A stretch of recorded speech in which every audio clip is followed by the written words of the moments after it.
Quero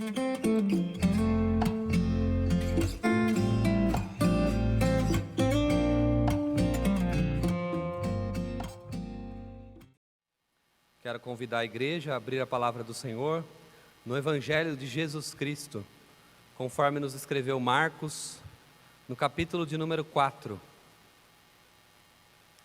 Nós vamos ler do versículo 35 até o 41. Marcos 4, do 35 ao 41.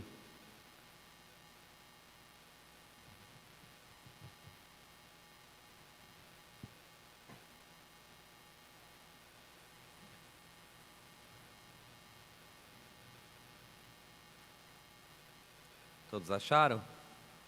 Vamos ler com atenção a palavra do Senhor, que diz assim: Naquele dia, sendo já tarde, disse-lhes Jesus: Passemos para outra margem.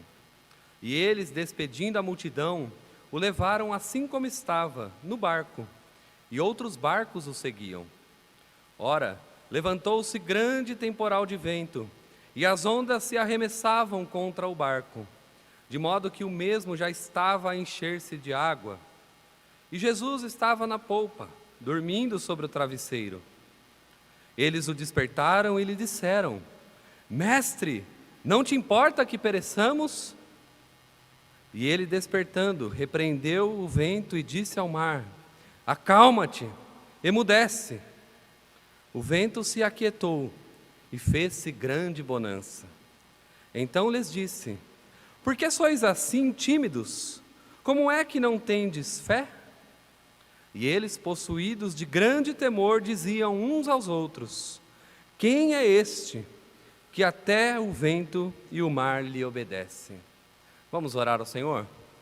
Pai de infinita graça, misericórdia e bondade, muito obrigado, Senhor, pelos teus feitos em nossas vidas, Pai. Obrigado por este lugar, por esta reunião, esse culto de adoração, em que o Senhor se faz presente no nosso meio. E nós te louvamos, Senhor, pela Tua palavra que não é antiga nem moderna, mas é eterna. E passarão céus e terra, mas a Tua palavra permanecerá. Agora, Senhor, nós rogamos que Teu Santo Espírito venha iluminar a nossa mente e abrir o nosso coração, para que possamos compreender a Tua palavra com verdade e assim colocar em prática os Seus ensinamentos em nossas vidas. Ó Pai, que o Senhor venha ao nosso encontro nesse momento, fale ao nosso coração, Senhor. Somos desejosos de Ti, Senhor, da Tua presença, da Tua palavra, do Teu consolo. E nós sabemos, ó Pai, que muitos irmãos aqui presentes e que também nos ouvem pela internet passam nesse momento por tribulações, por tempestades, por dificuldades. Mas sabemos que o Senhor é Deus Todo-Poderoso, é o Rei dos Reis, o Senhor do Universo, e que nada está fora do controle e do domínio das Suas mãos, Senhor. Pai, que o Senhor fale a esses corações, consolando, trazendo alento do Teu Espírito e trazendo renovação, força e coragem, e principalmente, Pai, reavivando a nossa fé em Ti, para que o nome de Jesus seja exaltado, por meio da Tua igreja, do Teu povo, para a honra e glória do Teu santo nome. E é no nome de Jesus de Nazaré, o Senhor Jesus Cristo, que nós oramos. Amém. Deus não se importa comigo. Essa frase foi dita por uma jovem que tempos depois também disse outra frase: o caminho de Deus é o melhor.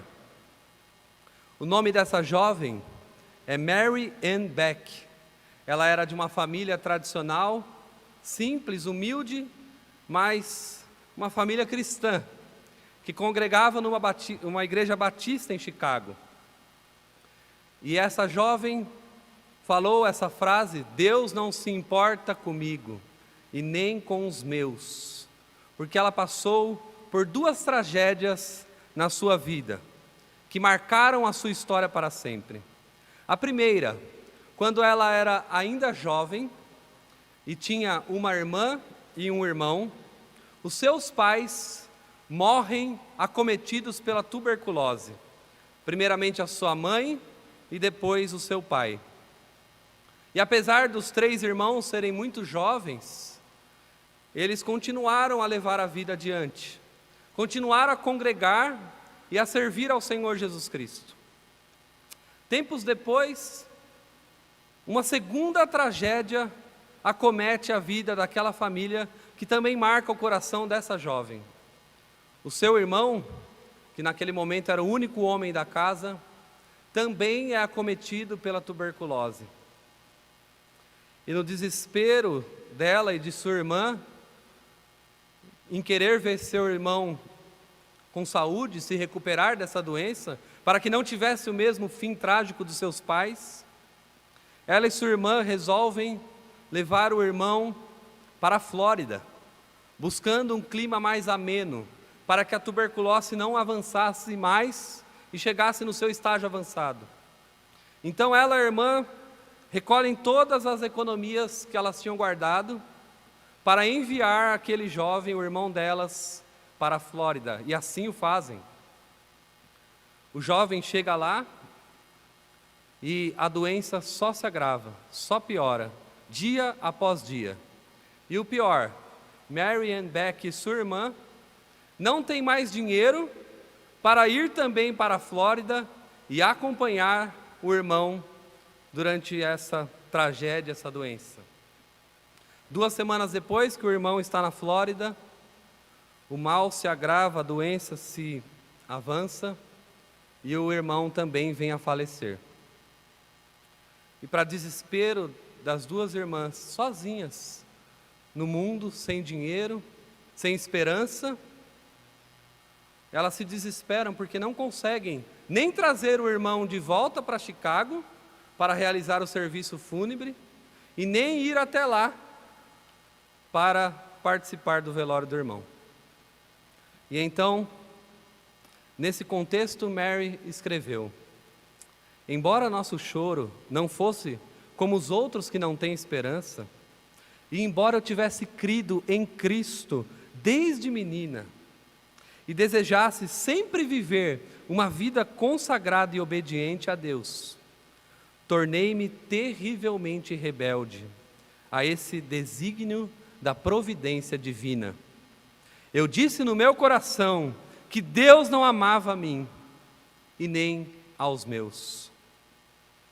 E ela conta que em meio a essa experiência profunda de dor, de tristeza, de lamento, no meio dessa tempestade, o Senhor falou ao coração dela.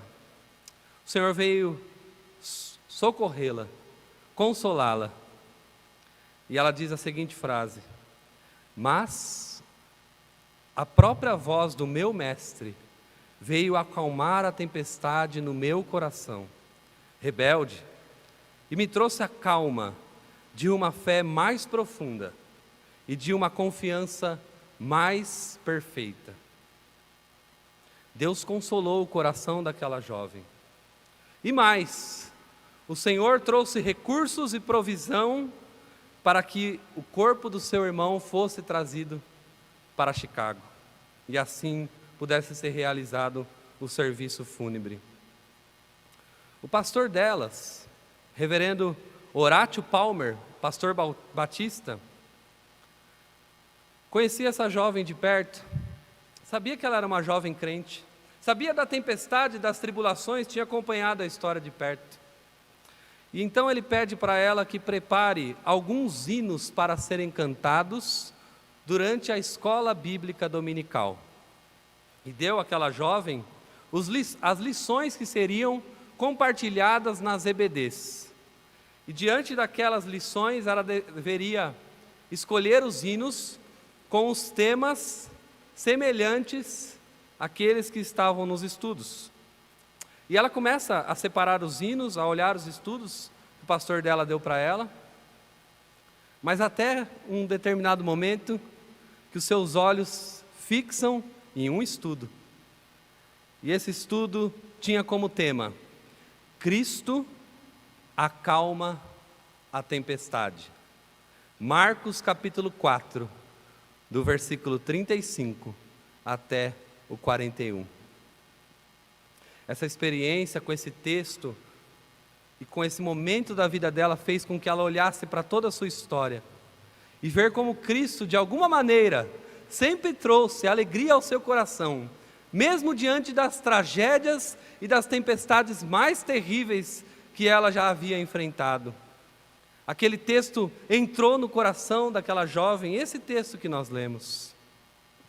E Deus iluminou a mente dela para que ela escrevesse um poema. Esse poema foi apresentado então para o pastor Horácio. E ele, vislumbrado com as palavras daquele poema, com a inspiração daquela jovem, com a lição profunda e marcante que aquela jovem trouxe da dor, ele faz com que esse poema vire um hino que inclusive está no nosso hinário, o hino 254, que foi intitulado de Sossegai. Cristo acalma a tempestade, as ondas atendem ao mandar de Jesus. Ele é o Senhor, Ele é o próprio Deus encarnado. A sua palavra tem autoridade para mudar céus e terra, e tem autoridade para falar ao nosso coração, para nos consolar, para mudar circunstâncias que nós não conseguimos mudar. E essa é a história dessa jovem, Mary Ann Becker. Essa aqui é a história de 12 discípulos, num barquinho em meio ao mar da Galileia. Nesse barco também estava Jesus de Nazaré, o Senhor, o Rei. E eles passaram por uma tempestade. Mas eu quero te fazer uma pergunta. E você, meu irmão e minha irmã que está aqui nessa noite? Quais são as tempestades que já atingiram a sua vida? Quais são as tribulações que você já teve que experimentar, mesmo depois de ter decidido servir a Jesus Cristo de todo o seu coração? E outra pergunta: como está a sua fé em Jesus de Nazaré?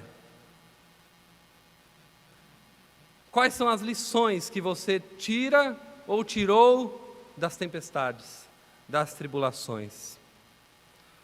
O pregador Charles Spurgeon, que passou por diversos problemas na sua alma e no seu físico, mesmo sendo um pregador das multidões, um homem reconhecido internacionalmente,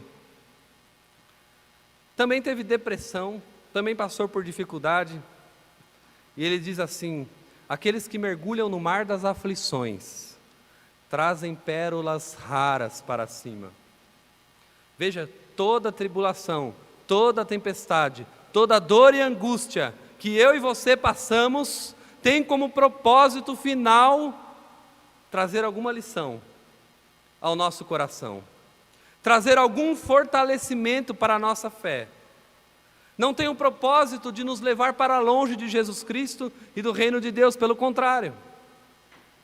Tem o propósito de fazer com que nós sejamos cada dia mais parecidos com Jesus Cristo, o homem de dores. A missionária Elizabeth Elliot, filha de pais missionários, a sua juventude foi marcada também por dificuldades, por alegrias e por dores. Ela se casou com um missionário que veio a falecer e ficou viúva. Passado alguns anos, ela resolveu se casar novamente, embora não tivesse programado. O seu segundo marido também faleceu.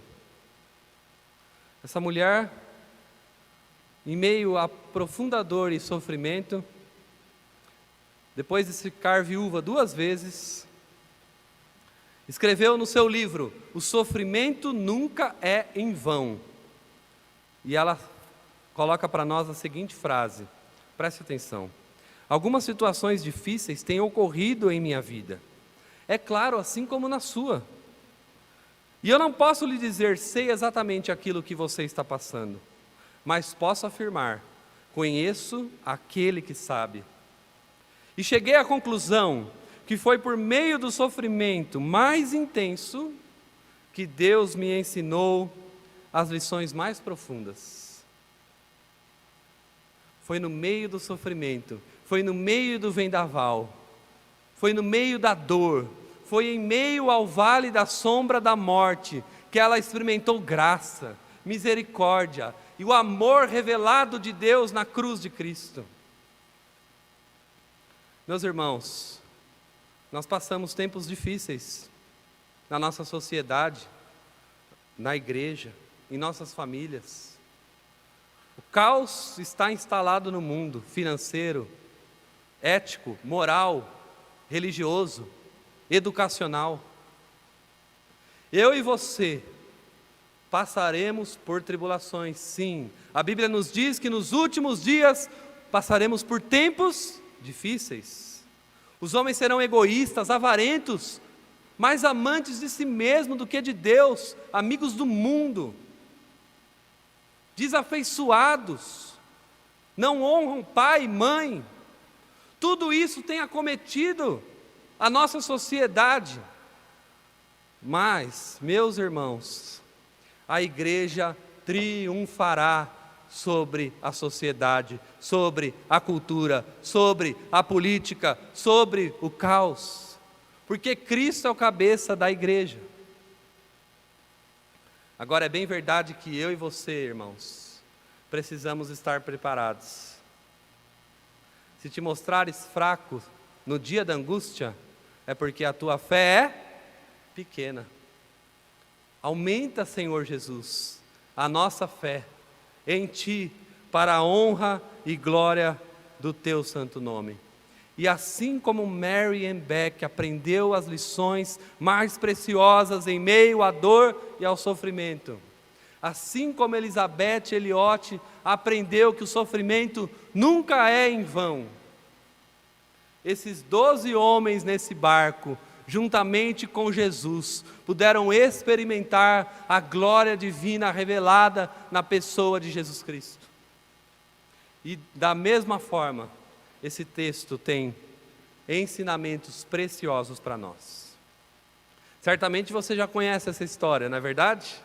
Se você é da igreja desde a infância, você aprendeu desde pequenininho a história de Jesus no barco, juntamente com os seus discípulos, seus amigos. A tempestade se levanta, Jesus está dormindo, a cena é real, é vívida, é experimental. E hoje, nessa noite, dia 7/11/2021, você e eu estamos aqui. E essa história fala ao nosso coração mais uma vez. Esse relato está nos 3 evangelhos sinóticos, Mateus, Marcos e Lucas. Nos 3 ele tem alguns detalhes diferentes um do outro. Talvez o de Marcos é o que é apresentado para nós de maneira mais vívida e gráfica, com vários detalhes. No versículo 31, fala para nós o horário do dia.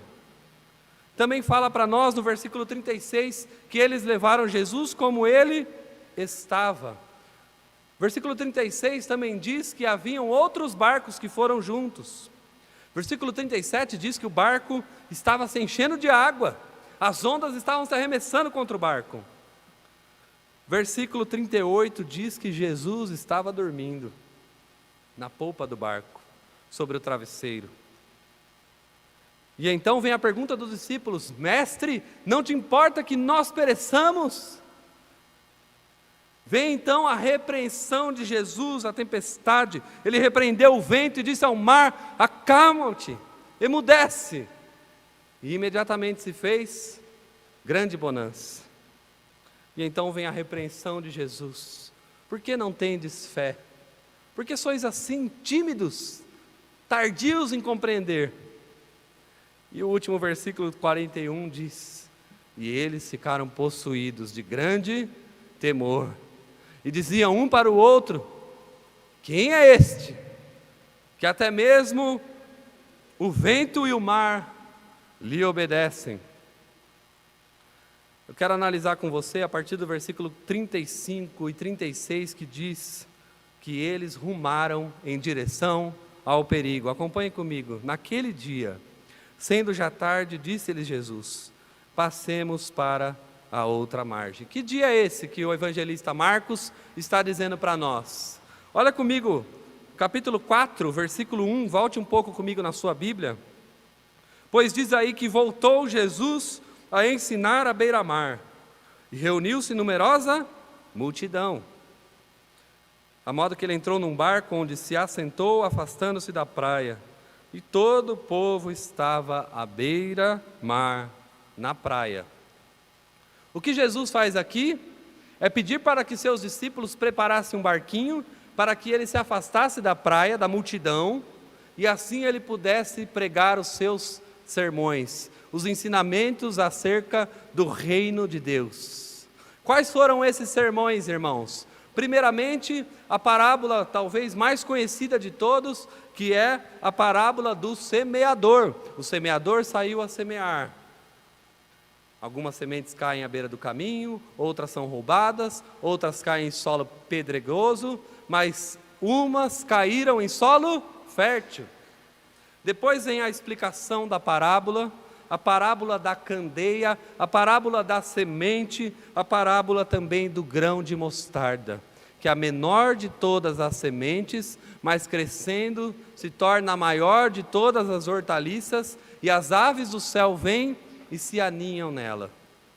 O reino de Deus está crescendo, Jesus está dizendo, porque ele já havia dito, está registrado no Evangelho de Marcos, capítulo 1, o reino de Deus chegou. Arrependei-vos e crede no Evangelho. O reino de Deus chegou com a pessoa de Jesus Cristo, e como uma pequena semente foi lançada ao solo, foi crescendo, crescendo, crescendo, e o reino de Deus continua crescendo hoje, até que Jesus volte dos céus. Louvado seja Deus. Você tem esperança nisso? O reino não para, nunca parou e nunca vai parar, porque quando Jesus voltar, o reino será perpetuado eternamente. A igreja com Cristo. Louvado seja Deus. Talvez Jesus tenha ficado um pouco cansado, não é verdade?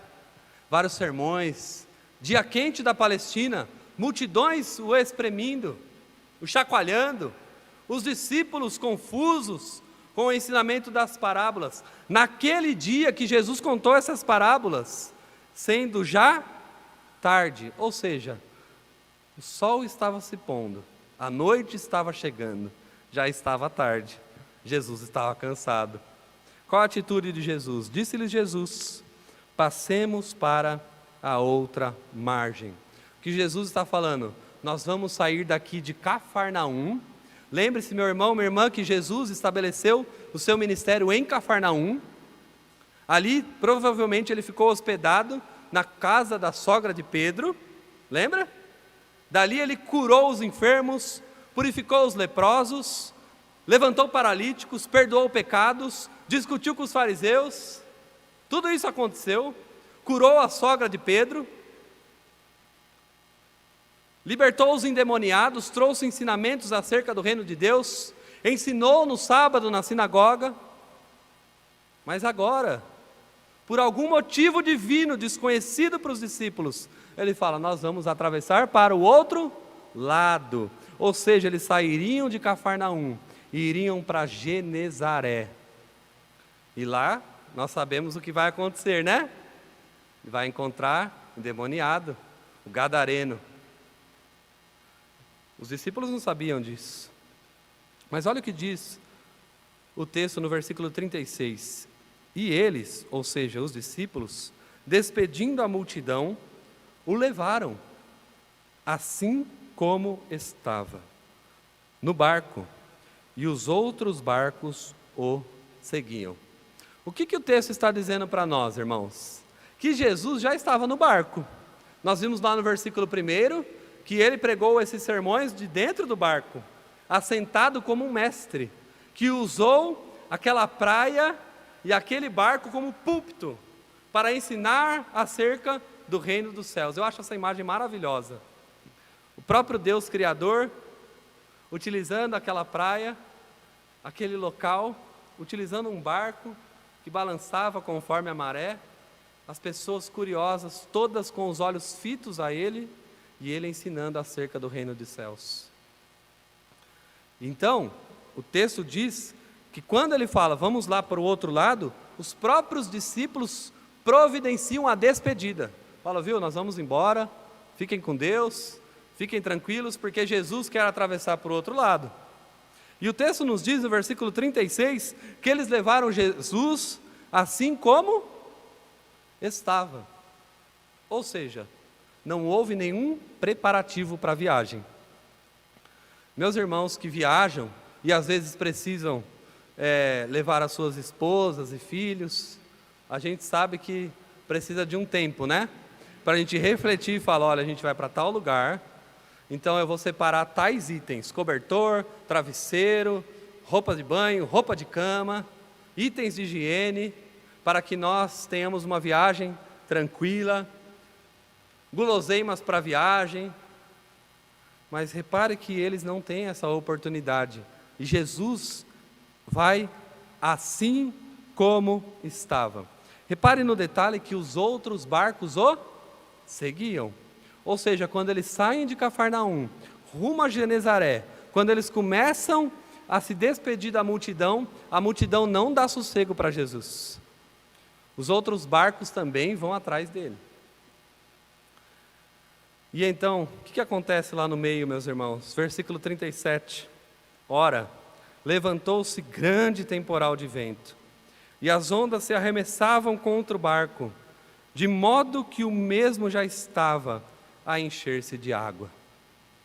Lá no meio, à noite, sem nenhum recurso tecnológico como nós temos hoje, GPS, motor de polpa, aqueles que já viajaram de barco, sabe como a tecnologia marítima já está no nível avançado, mas há 2000 anos atrás, um barquinho com 13 homens da Galileia, estava no meio do mar. Ora, se levantou uma grande tempestade. Isso era comum no mar da Galileia e é comum até os dias de hoje. O mar da Galileia, ele fica 200 metros abaixo do nível do mar Mediterrâneo. Ele é cercado por montanhas e desfiladeiros. Ali é uma região quente, de massa densa, de ar quente. Mas a gente sabe que a geografia de Israel tem também lugares mais frios, por exemplo, o Monte Hermon, que fica ali a 48 quilômetros ao nordeste, e fica a 2.804 metros acima do nível do mar.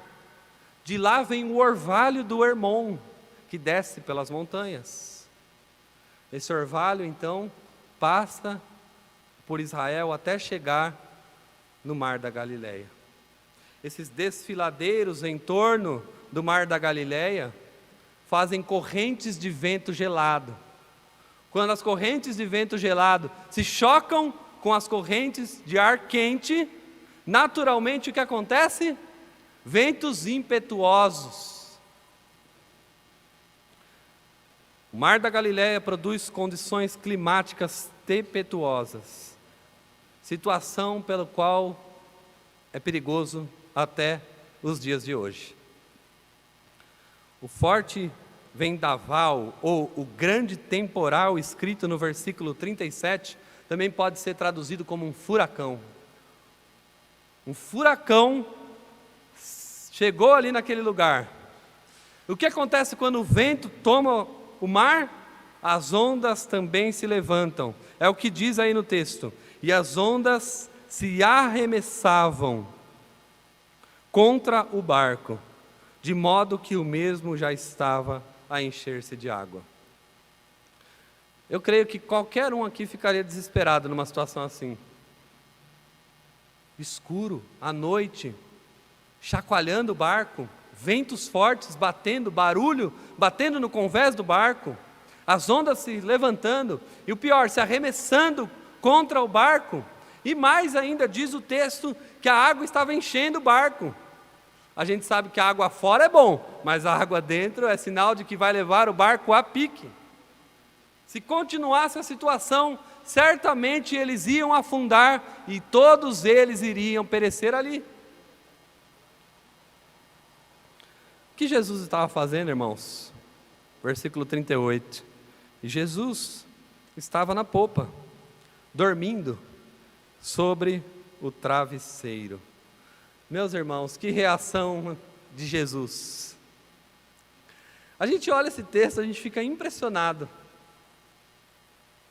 Eu e você, quando passamos por tempestades, dificuldades na alma, dificuldades na vida, angústias, problemas de relacionamento, problemas financeiros, problemas físicos, dores, sofrimento, perdas, qualquer outra natureza que traz angústia para nós, e nós passamos, não é verdade?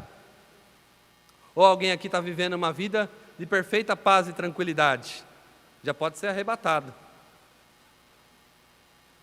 A gente tem uma séria dificuldade em dormir. A gente pode fazer qualquer coisa, mas quando o boleto está vencendo, quando o problema não tem solução, quando a gente se sente no fundo do poço, quando a gente se sente culpado, aprisionado, atemorizado, angustiado, a gente pode fazer qualquer coisa, menos dormir. Porque dormir é um sinal de descanso, de paz, de repouso. E olha o que Jesus de Nazaré ensina para mim e para você, que nada neste mundo deveria tirar a nossa paz, a ponto de tirar o nosso sono, porque em paz nós devemos nos deitar e descansar, porque o Senhor é bom e a sua misericórdia dura para sempre. Ó, que confiança de Jesus com o seu Pai, demonstrada plenamente através de um sono restaurador e tranquilo. Diz o texto, versículo 38, que ele estava dormindo sobre o travesseiro. Repare que não é sobre um travesseiro, é sobre o travesseiro. Por quê? A gente já falou aqui que eles não tiveram a oportunidade de se preparar para essa viagem. Ou seja, nenhum dos discípulos e nem Jesus pegou um travesseiro para aquela viagem. Ou seja, o travesseiro descrito no texto é o travesseiro que ficava ali perto do timão, aonde o timoneiro poderia se assentar para conduzir o barco. Esses travesseiros utilizados há 2000 anos atrás certamente não eram nada confortáveis, nada prazerosos. Jesus ele se deita e ele dorme. Jesus estava na polpa dormindo sobre o travesseiro. Qual é a reação dos discípulos, irmãos? O texto nos diz: eles o despertaram e lhe disseram: mestre, não te importa que pereçamos? Olha bem o texto. Você acha que eles chegaram lá? Ô Senhor, por favor, não quero te incomodar, mas está tendo uma tempestade de vento, a água está entrando no barco. O senhor poderia acordar e nos ajudar, por gentileza? Não foi assim. De maneira alguma. Foi desespero na alma. Foi grito: mestre, acorda! Nós estamos desesperados, a gente vai afundar, a gente vai morrer e o senhor vai morrer junto com a gente. Os dois outros relatos do Evangelho contêm a frase afirmativa: mestre, nós estamos perecendo. O texto de Marcos é interrogativa: mestre, não te importa que nós pereçamos? Perecer significa ser destruído por essa tempestade. E óbvio, irmãos, que a leitura dos três evangelhos juntas é que nos dá o contexto completo da situação, o que nos leva a entender a seguinte coisa: eles não falaram uma só vez. Eles falaram: mestre, nós estamos perecendo. Mestre, nós estamos nos afogando. Mestre, acorda. Mestre, o senhor não se importa que nós estamos perecendo? Agora, pense comigo algo interessante, irmãos. Esses homens, qual era a profissão da maioria deles? Pescadores. Da onde? Da Galileia. E Jesus tinha o ofício do seu pai, que era carpintaria, carpinteiro. Jesus, com o perdão da palavra, não entendia nada de navegação, de pescaria, de Galileia, de mar. O ramo dele era outro, era madeira. Cortar madeira, produzir, fabricar. Por que eles vão até Jesus? Não para pedir um serviço de carpintaria para o navio. Porque de alguma maneira, embora a fé deles estivesse completamente abalada, diminuída, chacoalhada, ainda assim eles tinham esperança que o único que podia salvar eles daquela situação era Jesus. Era o Senhor. E a frase mostra que eles interpretaram o sono de Jesus, que na verdade era confiança, mas foi interpretado como indiferença. Mestre, o Senhor não se importa com a gente. Não é possível.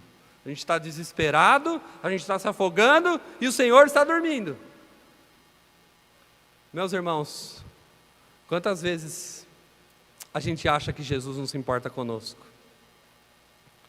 A gente acha que Jesus está indiferente, alheio ao nosso sofrimento, porque nós não sabemos discernir a vontade de Deus, porque nós não sabemos nos submeter à soberania do Senhor.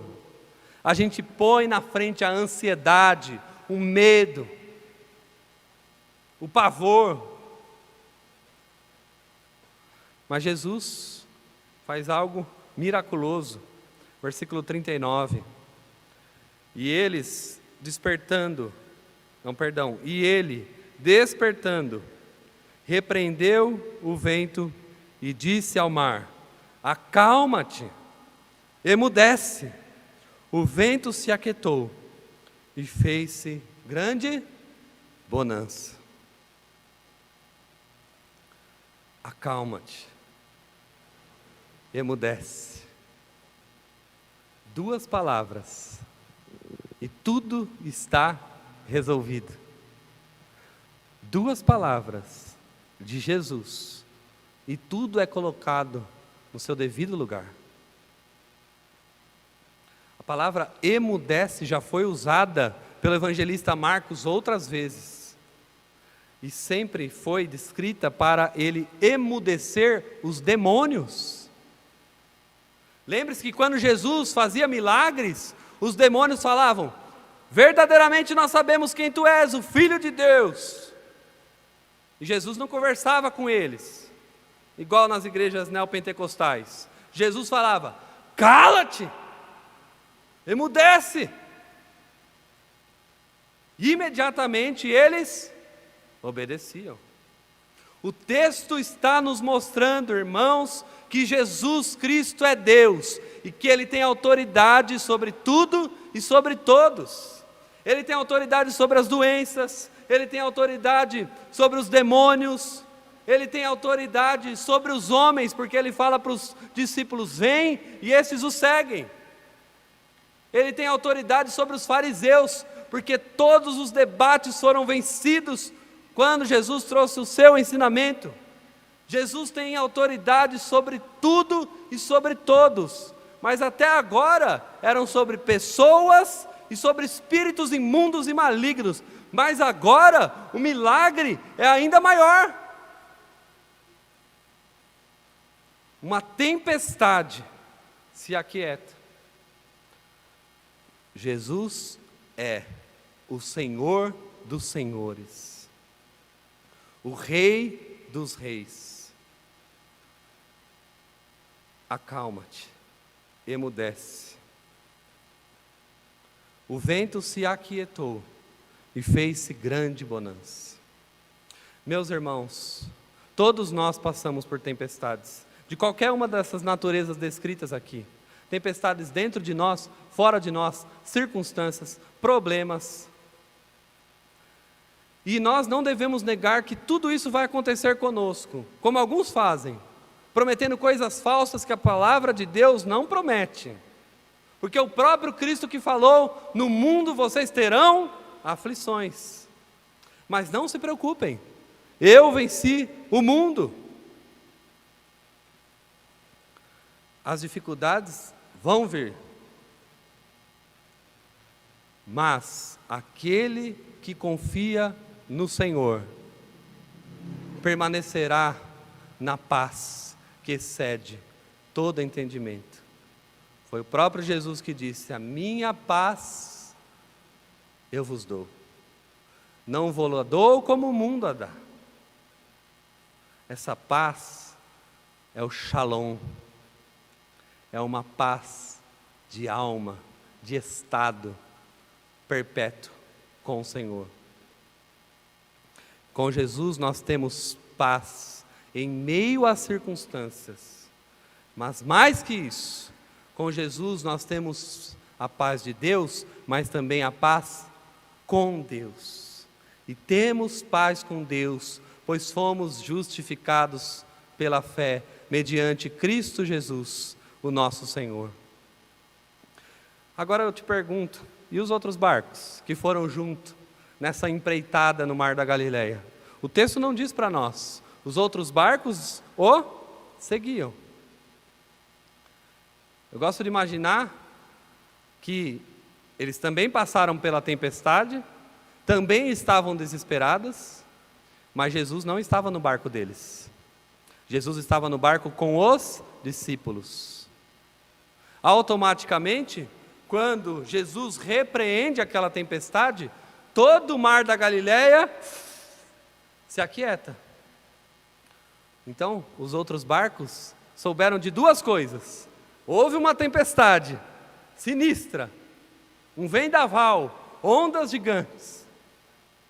E a segunda coisa, de alguma maneira, de um segundo para o outro, tudo se acalmou. Mas uma coisa eles não sabiam: quem fez isso foi Jesus. E é interessante, irmãos, porque Jesus já havia ensinado nesse mesmo dia que o reino de Deus é oculto e revelado apenas para os seus. Os de fora não compreendem.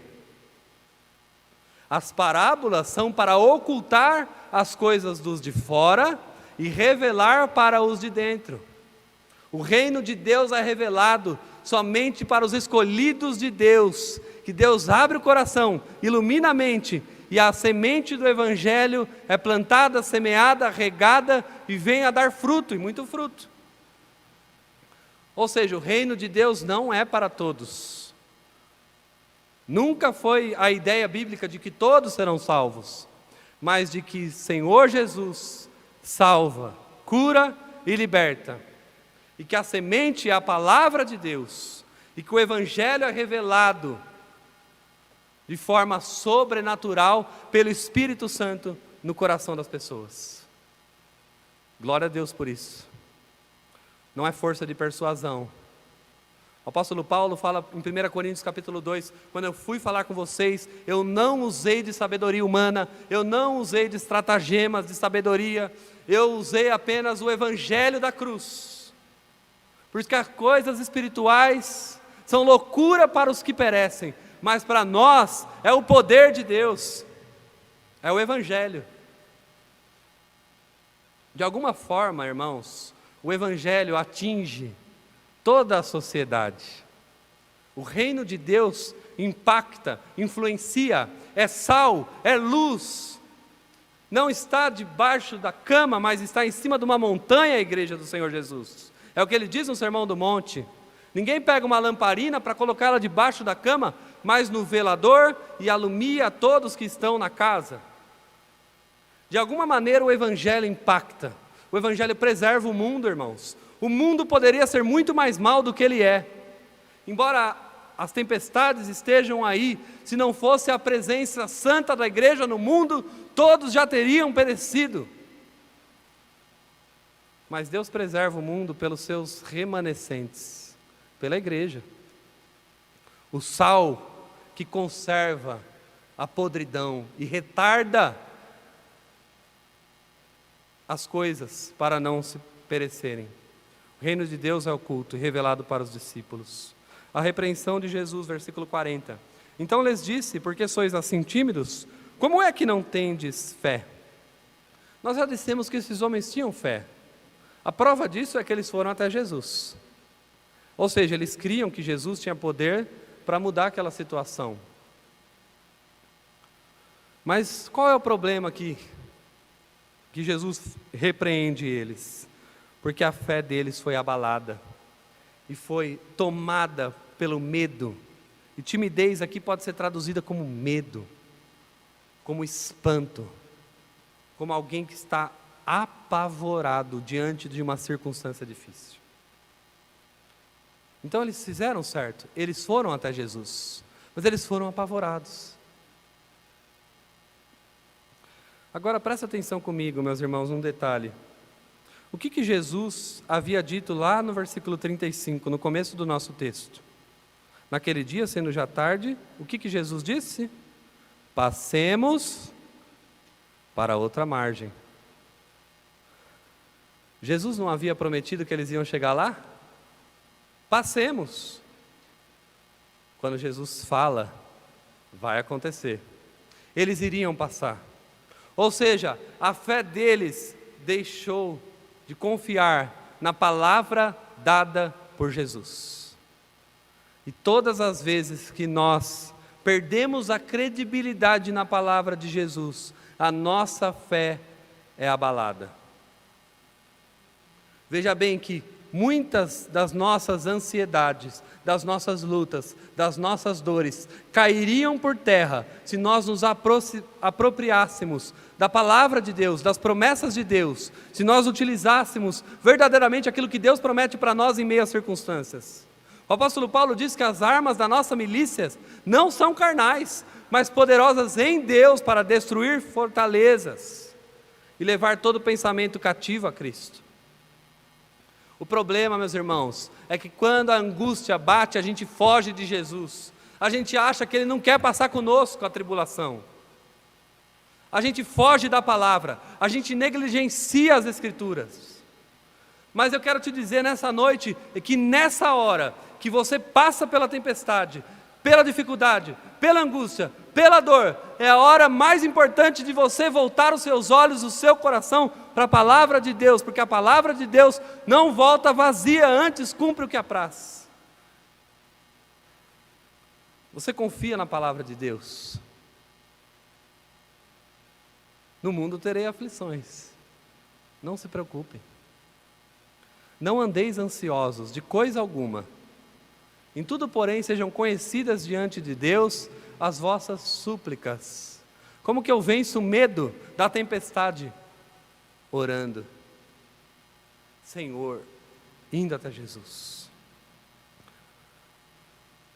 Qual é a reação final dos discípulos, caminhando para o fim?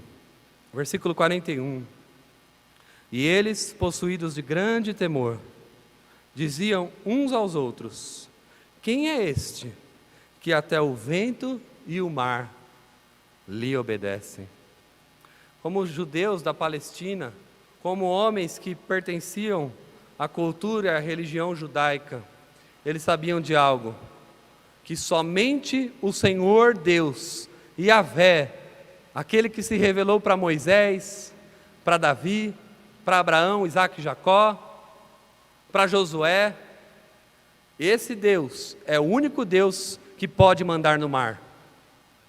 Eles sabiam que o Deus de Israel é que abriu o mar vermelho e fez com que o povo atravessasse a pé. E também abriu o rio Jordão e fez com que Josué passasse com o povo e colocasse os seus pés em terra seca e colocassem pedras lá como um memorial daquilo que Deus fez. Somente Deus é que pode mover as águas. Eles conheciam muito bem, meus irmãos, a história de Jonas, o teimoso e desobediente, que não cumpriu a ordem divina de ir para Nínive, mas preferiu ir para Tarsis. E quando ele estava naquele barquinho no meio do mar, O que aconteceu? Veio uma grande tempestade. O que Jonas disse?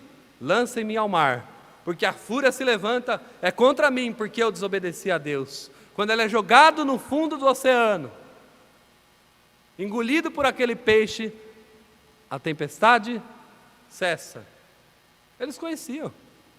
É o Deus de Israel, é o Deus da palavra, é o Deus que criou todas as coisas. No princípio, Deus criou os céus e a terra. A terra era sem forma e vazia. O Espírito de Deus pairava sobre a face do abismo. E disse Deus: haja luz, e houve luz.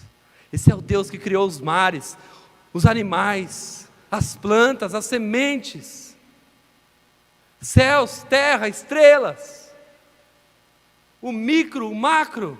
É Ele que conhece cada uma das estrelas e as chama pelo nome. E é aquele que nos criou de maneira admirável, que conhece cada um dos intentos do nosso coração, do nosso pensamento. Deus nos conhece plenamente, mais do que nós mesmos, irmãos. Cada ato, cada pensamento, cada sentimento, antes mesmo de você e eu nascermos, Ele já sabia, porque todos os dias da nossa vida estão escritos no livro de Deus. Esse é o Deus que nós servimos, irmãos. Ao ver então o mar obedecendo a palavra de Jesus, possuídos de grande temor, diziam uns aos outros: quem é este, que até o vento e o mar lhe obedecem? Salmo 89, versículo 9 diz: tu dominas o revolto mar, quando se agigantam as tuas ondas, tu as acalmas. Salmo 93, 4: mais poderoso do que o estrondo das águas impetuosas, mais poderoso do que as ondas do mar, é o Senhor nas alturas. Quem é esse? Quem é Jesus? Quem é o Senhor para você?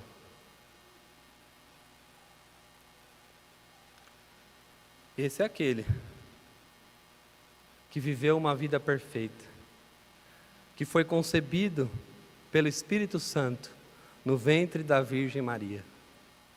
Esse é aquele que cresceu em estatura e graça diante de Deus e dos homens. Esse é aquele que com 12 anos de idade discutia com os religiosos no templo a ponto de todos se admirarem. Este é aquele que aos 30 anos de idade foi até o seu primo João Batista e disse: me batizes. Então ouviu-se uma voz do céu: este é o meu filho amado em quem me comprazo. O Espírito Santo pousou sobre ele na forma corpórea de pomba. Este é aquele que foi levado, impelido pelo Espírito para o deserto, para ser tentado por Satanás por 40 dias. Estava entre as feras, mas os anjos o serviam.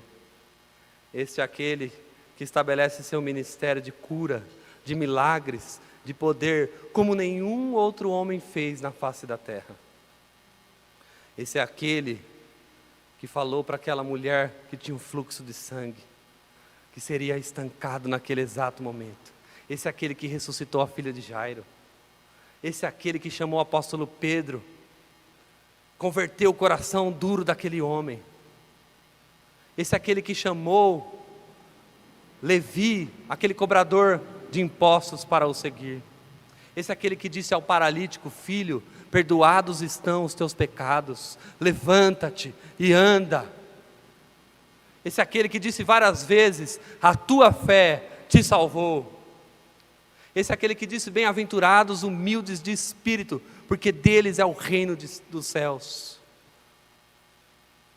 Esse é aquele que falou que convém eu ir para Jerusalém para morrer na cruz. Naquela noite ele ceiou com seus discípulos, partiu o pão, deu graças e disse: isto é o meu corpo. Semelhante modo, pegou o cálice e disse: isto é o meu sangue. Fazei isso em memória de mim.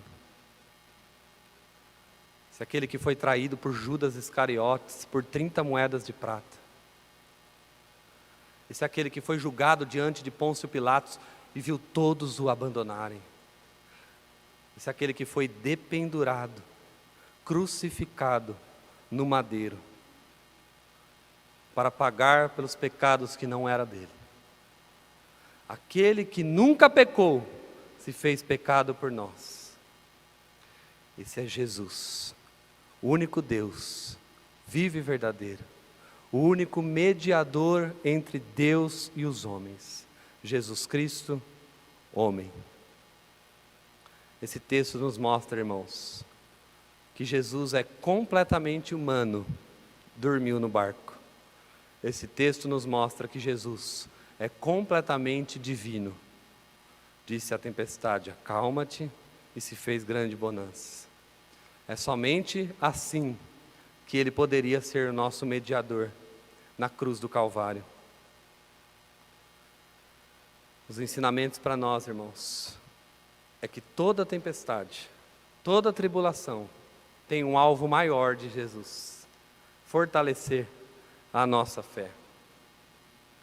Que toda tempestade, toda tribulação, toda angústia na vida do cristão tem data de validade, tem hora e momento para terminar, tem hora para começar, mas também tem hora para terminar. Esse texto nos mostra, irmãos, que nós cristãos vamos passar por tribulações. Importa que por muitas tribulações cheguemos ao reino dos céus. Mas esse texto nos mostra que nós não devemos andar ansiosos, preocupados, apavorados, porque a tempestade obedece à voz daquele que tudo criou. No princípio era o Verbo estava com Deus, e o Verbo era Deus. Tudo foi criado por meio dele, tudo é para ele, para a honra e glória de Jesus. Digno ele é de receber a glória, a honra e a adoração para sempre. E nós estaremos com ele, em nome de Jesus.